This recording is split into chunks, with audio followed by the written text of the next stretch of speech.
Hello, investors, and welcome. Today, we're diving into a situation that's sending ripples through North American markets, the resurgence of trade tensions between the United States and Canada. What started as a series of campaign promises has now materialized into concrete policy, and the implications are far-reaching. The year is 2025, and the political landscape has once again shifted. President Trump, back in office, has initiated a series of tariffs aimed at our northern neighbor. While trade disputes are not new, the scale and scope of these new tariffs have caught many by surprise. The stated rationale behind these tariffs centers on issues of border security and the flow of illicit drugs, particularly fentanyl, into the U.S. The administration argues that Canada has not done enough to stem this flow, necessitating decisive action. Coupled with this is the president's goal to bring back manufacturing to the United States. On February 1, 2025, the president signed executive orders imposing substantial tariffs on Canadian goods, with a few exceptions for energy resources. This move immediately sent shockwaves through both economies, igniting fears of a full-blown trade war. Canada's response was swift and firm. Prime Minister at the time, Justin Trudeau, condemned the tariffs as unjustified and vowed to retaliate. The language used by both sides was unusually strong, signaling a significant deterioration in diplomatic relations. The markets reacted with volatility. The initial news caused drops in the stock markets of both countries. Industries heavily reliant on cross-border trade, such as agriculture and automotive, faced immediate uncertainty. The USMCA, the trade agreement that was supposed to bring stability to North American trade, is now being heavily tested. The immediate impacts were felt in agricultural sectors. Canadian exports of products like French fries and canola oil, specifically named in some of the reports, faced significant price increases in the U.S. This meant higher costs for American consumers and potential losses for Canadian producers. The automotive industry, deeply integrated across the U.S.-Canadian border, also braced for impact. Supply chains, finely tuned for efficiency, were suddenly disrupted, leading to potential delays and increased costs. The energy sector, while partially exempt, still faced uncertainty. The 10% tariff on Canadian energy resources, while lower than other tariffs, still represented a significant new cost. We must also consider the effects on small border towns. Many of these rely heavily on cross-border commerce and tourism, and the new tariffs are having devastating effects on these communities. This situation has put the American consumer in a hard position. The cost of everyday goods could rise, and the availability of some products may be limited. True to their word, Canada swiftly announced a series of retaliatory tariffs on American goods. Targeting key sectors of the U.S. economy, these tariffs were designed to inflict pain and pressure the U.S. administration to reconsider its stance. The Canadian government strategically selected products that would impact politically sensitive areas in the United States. Agricultural products, certain manufactured goods, and even some consumer items faced new tariffs upon entering Canada. Prime Minister Trudeau, in a national address, emphasized that Canada would not be bullied and that these countermeasures were a necessary defense of Canadian economic interests. He stressed the long-standing partnership between the two nations but asserted that Canada would stand firm. The exchange of tariffs further strained diplomatic relations. High-level talks between officials appeared to yield little progress, with both sides digging in their heels. The rhetoric in the media and official statements became increasingly sharp and accusatory. Concerns grew about the long-term implications for the historically close relationship between the U.S. and Canada. Many questioned whether the damage being done could be easily repaired, regardless of the ultimate outcome of the trade dispute. Allies of both nations watched with apprehension, worried about the destabilizing effect on the global trading system. The principles of free trade and international cooperation seemed to be under threat. American farmers, already facing various economic pressures, now confronted the prospect of reduced access to the Canadian market. Exports of grains, meats, and other agricultural products became more expensive for Canadian buyers, potentially leading them to seek alternative sources. Manufacturers in the U.S. who relied on Canadian consumers for a significant portion of their sales also felt the pinch. Companies producing everything from household goods to industrial equipment faced a less competitive environment in Canada. The tourism sector, vital to both countries, experienced a downturn as cross-border travel became less appealing due to economic uncertainty and the souring of public sentiment. In the United States, the tariffs were met with a mixed reaction. Supporters of the administration applauded the president for his tough stance on trade and his commitment to American jobs. However, businesses and consumer groups in states heavily reliant on trade with Canada voiced growing concerns about the potential negative consequences. In Canada, there was a strong sense of national unity in opposition to the U.S. tariffs. Political leaders across the spectrum condemned the measures, and public opinion largely supported the government's retaliatory actions. The dispute seemed to galvanize Canadian national identity. Economic analysts on both sides of the border began to issue warnings about the potential for a prolonged trade war to inflict significant damage on both economies. Concerns were raised about reduced economic growth, job losses in key sectors, and increased inflationary pressures. The interconnectedness of the U.S. and Canadian economies meant that the pain would not be felt in isolation. Supply chains that had been built over decades were now under threat, potentially leading to inefficiencies and higher costs for businesses and consumers in both countries. As the trade dispute dragged on, the measures implemented by both sides began to extend beyond the initial tariffs. Non-tariff barriers such as increased border checks and stricter regulations started to emerge, further complicating cross-border trade. Concerns arose that the dispute could spill over into other areas of the bilateral relationship, potentially affecting cooperation on issues ranging from environmental protection to national security. The rhetoric from both capitals continued to escalate, with accusations and counter-accusations becoming increasingly personal and entrenched. Diplomatic channels, while still open, appear to be yielding little in the way of substantive progress. The U.S.-Canada trade war sent ripples through global supply chains. Many international businesses had established intricate networks that relied on the seamless flow of goods and components across the North American border. The new tariffs and trade barriers disrupted these established patterns, forcing companies to seek alternative sourcing or production locations, often at increased cost and complexity. This disruption had a knock-on effect on other economies that traded with both the U.S. and Canada, creating uncertainty and raising concerns about the stability of the global trading system. The principles of just-in-time manufacturing and lean supply chains, which had become hallmarks of modern business, were severely tested by the unpredictability of the trade environment. Other major trading partners watched the unfolding situation with growing unease.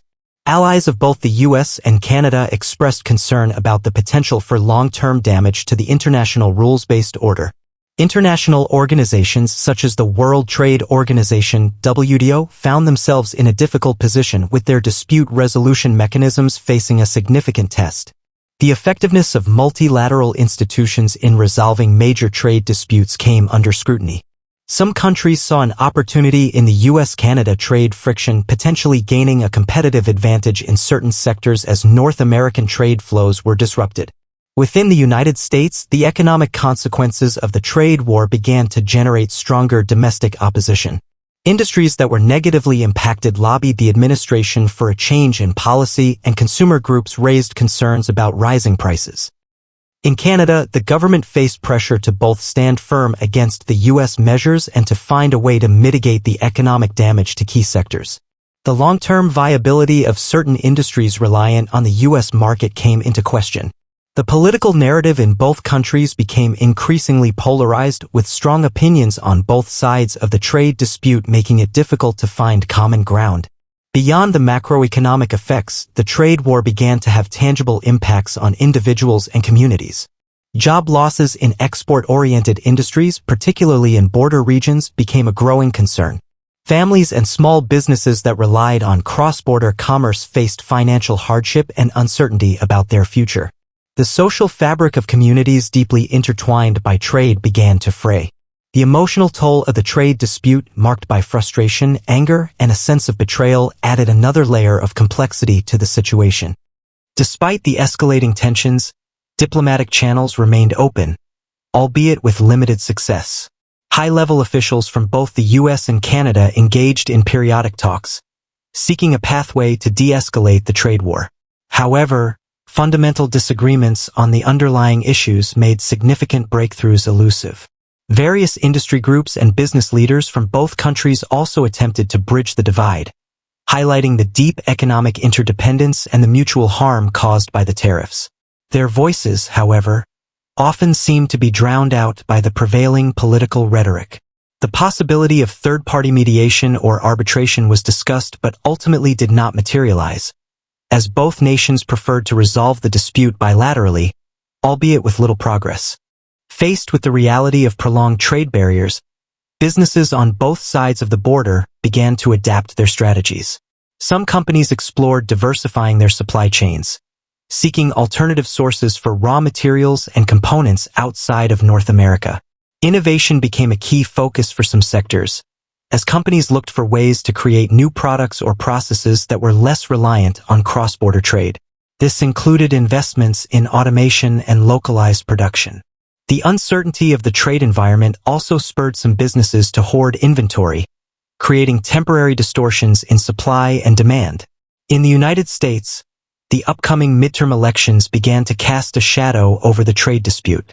The administration faced pressure from different factions within its own party, as well as from the opposition, regarding the economic consequences of the tariffs.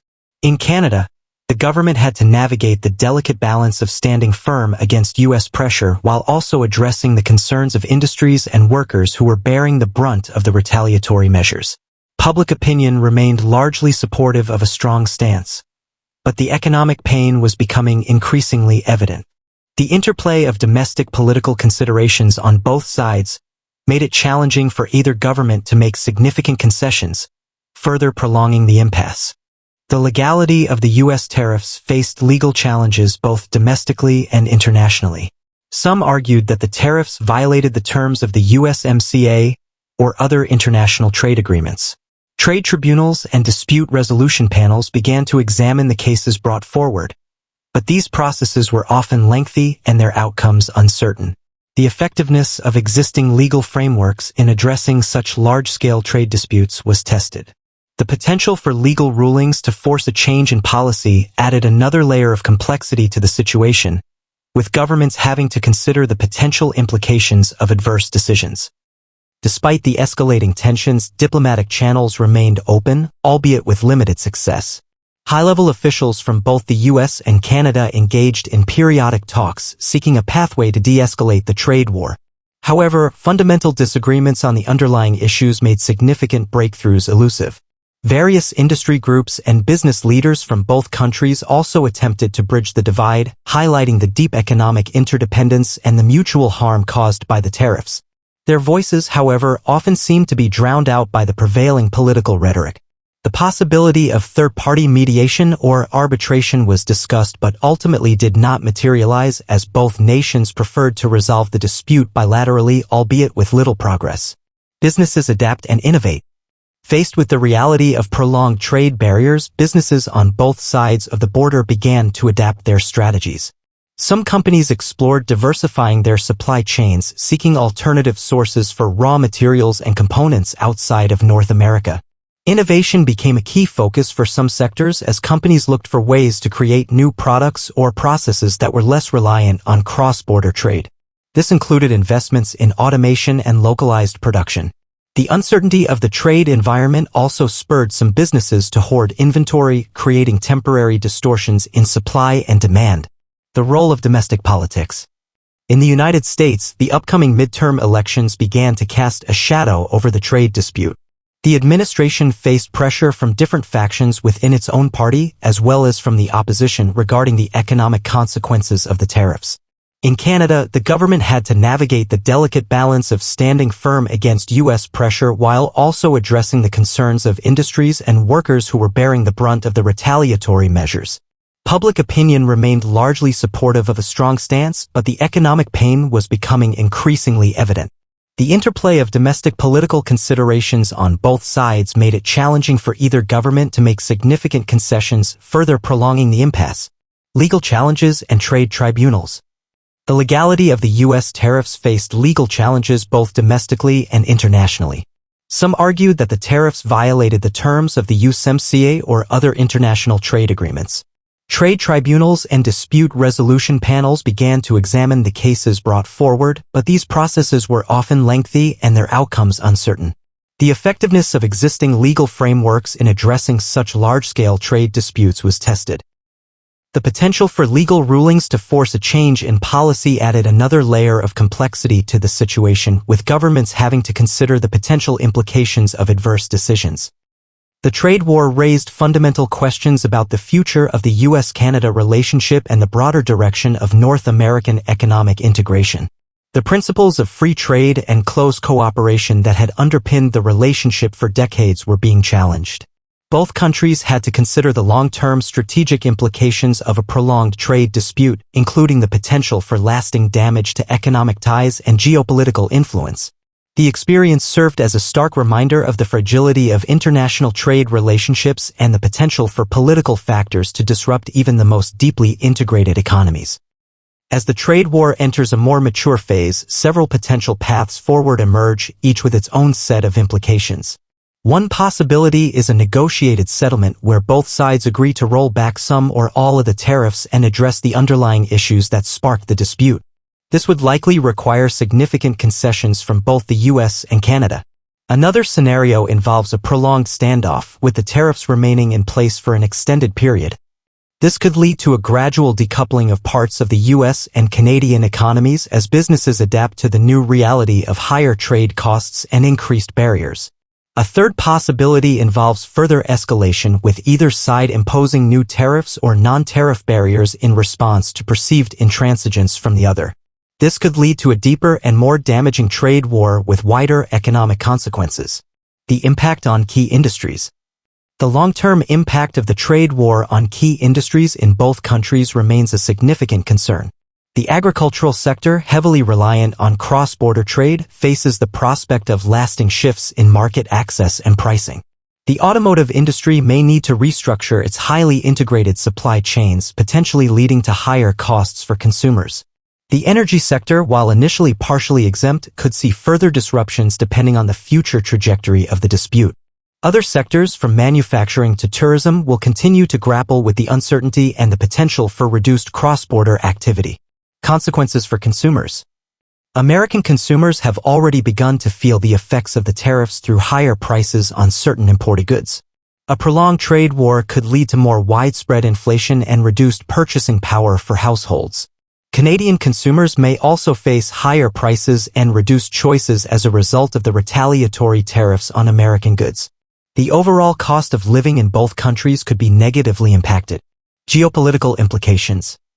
The U.S.-Canada trade war has broader geopolitical implications, potentially undermining the credibility of the United States as a reliable trading partner and weakening the Western alliance. It could also embolden other countries to pursue protectionist trade policies. The dispute highlights the challenges of managing trade relationships in an increasingly complex and interconnected global economy. It underscores the importance of strong diplomatic ties and a commitment to rules-based international trade. Lessons for investors. For investors, this trade war serves as a crucial reminder of the inherent risks associated with international trade and the potential for political events to significantly impact market dynamics. Diversification and a thorough understanding of geopolitical risks are more important than ever. Companies with significant exposure to cross-border trade between the U.S. and Canada face increased volatility and uncertainty. Investors need to carefully assess the potential impact of the trade dispute on their portfolios. The situation also highlights the importance of staying informed about policy developments and understanding the potential long-term consequences of trade disputes on various sectors of the economy.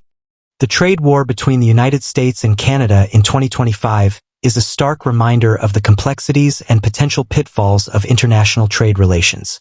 What began as a series of targeted tariffs has escalated into a significant dispute with far-reaching economic and geopolitical consequences. The path forward remains uncertain, but the lessons learned about the interconnectedness of our economies and the importance of stable trade relationships will undoubtedly shape policy decisions for years to come. Investors must navigate this evolving landscape with caution and a keen understanding of the risks and potential opportunities that arise in such turbulent times.